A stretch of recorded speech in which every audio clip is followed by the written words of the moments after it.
بنرحب بأستاذ جمال حسين، مدير التدريب الإقليمي لشركة هواوي في مصر وشمال أفريقيا. شركة هواوي حققت إنجاز كبير في فترة قليلة جدا مدتها سنة في مصر. كلمنا أكتر عن دخول شركة هواوي لمصر في سوق الموبايلات.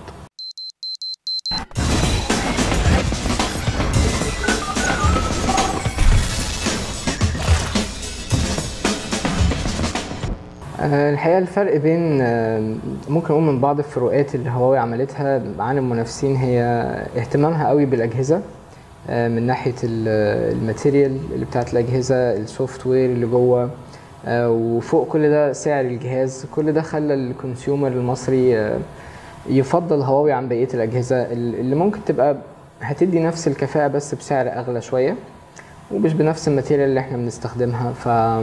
ده كان ليه فضل كبير قوي ان هواوي تبقى في المرتبه رقم 2 في مصر. الاجهزه دي اللي احنا اهتمينا بيها جدا، ودي اللي عملت الشغل الحلو قوي اللي احنا فيه. شركه هواوي بدايه دخولها لمصر كانت بتركز وبشكل كبير ولحد دلوقتي على الفئه المنخفضه من الاجهزه. شركات تانية لما دخلت السوق المصري اتبعت نفس الاسلوب ولكنها ما قدرتش تستمر. ايه اللي هتقدر شركه هواوي ان هي تعمله عشان تقدر تكمل وتستمر في النجاح ده؟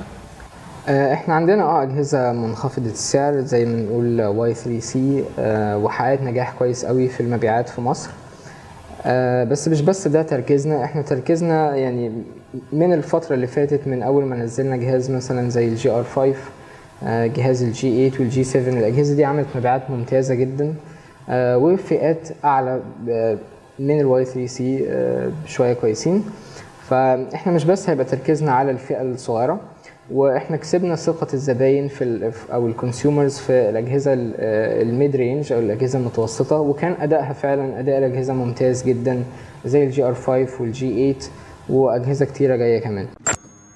عادة أي شركة موبايلات بتحاول إن هي تركز على ميزة معينة، بيبقى في كي فيتشر كده في موبايلاتها هي بتحاول تبوش عليها قوي بحيث ان دي تبقى ميزه تنافسيه تقدر تنافس بيها في السوق. هواوي ايه الميزه اللي بتلعب عليها دايما عشان تقدر تتميز في سوق الموبايلات في مصر؟ من اهم المزايا اللي موجوده واللي بتميز هواوي قوي عن الباقيين ان البطاريه فعلا بتاعتها بتقعد وقت طويل. احنا عندنا براءتين اختراع في البطاريه بيدوني لغايه 30% توفير في البطاريه عن المنافسين لو بنفس الحجم. وتاني حاجه ممكن نقول البيلد ماتيريال او الكواليتي بتاعت الاجهزه ممتازه. يعني جهاز ممكن يكون ب 2000 وشويه وهتلاقيه ميتال، هتلاقيه فيه فينجر برينت زي الجي ار 5. اظن دي من الحاجات اللي هواوي فعلا يونيك فيها ومتميزه فيها جدا عن الباقيين. بمناسبه الكلام عن السوفت وير ان هو فعلا جميل جدا، عاده معظم المستخدمين كان عندهم مشكله مع الانترفيس بتاعت السوفت وير بتاع اجهزه هواوي. دايما بيتقال ان هو قريب جدا من الانترفيس بتاع اي او اس موبايلات الايفون. ايه ردك على الموضوع ده؟ هم اكيد بيتكلموا على حته مفيش اب درور، ان انت لما بتدوس بتلاقي كل الابلكيشنز ظهرت لك. الحته دي مش موجوده، واحنا احد الحاجات اللي احنا بنهتم بيها زي ما قلنا الرام مانجمنت، فان احنا نستغل الرام بشكل ممتاز والجهاز ما يهنكش معاك ولا يلاج معاك. احنا اضطرينا نشيل الاب درور عشان الجهاز يبقى سلس جدا وسهل جدا وما يحملش على الرامات. واظن دي هنلاقيها في موبايلات كتيره جايه in the future ان شاء الله، مش بس في هواوي. عاده كده اي شركه بيكون ليها كده كام لعيب في موبايلاتها هي شايفه ان هم دول الفراوده اللي دايما بيجيبوا جول. شايف مين في يعني عائلات هواوي كلها ان هم قدروا يحققوا نجاح كبير ويحققوا اهداف الشركه في مصر؟ برضه هقول لك، بس ده مش كلامي، ده كلام الكونسيومرز. واي 3 سي حقق مبيعات كويسه، الجي 8 حقق مبيعات ممتازه، جي ار 5، ميت 8 الهاي اديشن، كل الاجهزه دي باعت مبيعات ممتازه احنا راضيين عنها، والاجهزه دي بصراحه ممتازه غير الباقيين. الباقيين كلهم بصراحه باعوا كويس. يعني ممكن يكون عدد اللي انا قلته لك ده ممكن يكون حوالي نص البورتفوليو اللي موجود عندنا او شويه. فده دليل ان الشركه فعلا معظم يعني 90% منتجاتها ماشيه بتبيع كتير. أجهزة كتير الفترة اللي فاتت شركة هواوي أعلنت عنها عالميا، بس عايزين نعرف كده هل ممكن إن هي تنزل مصر ولا لأ؟ مثلتها مثلا البي 9، في أجهزة كتير كمان. احنا أكيد هننزل بي 9، هننزل البي 9 بلس كمان. دي الاجهزه اللي احنا هنشوفها. اكشلي الجهاز ده من افضل الاجهزه اللي انا شفتها واللي انا جربتها في شركه هواوي كفلاج شيب ديفايس وككاميرا. الكاميرا بتاعته هايله، الجهاز البرفورمانس اداؤه ممتاز، وسعره هيبقى مناسب جدا وحلو جدا. P9 ان شاء الله هنلاقيه في السوق قريب. في جهاز برضو من الاجهزه اللي ممكن تنزل في اخر السنه، الميت بوك.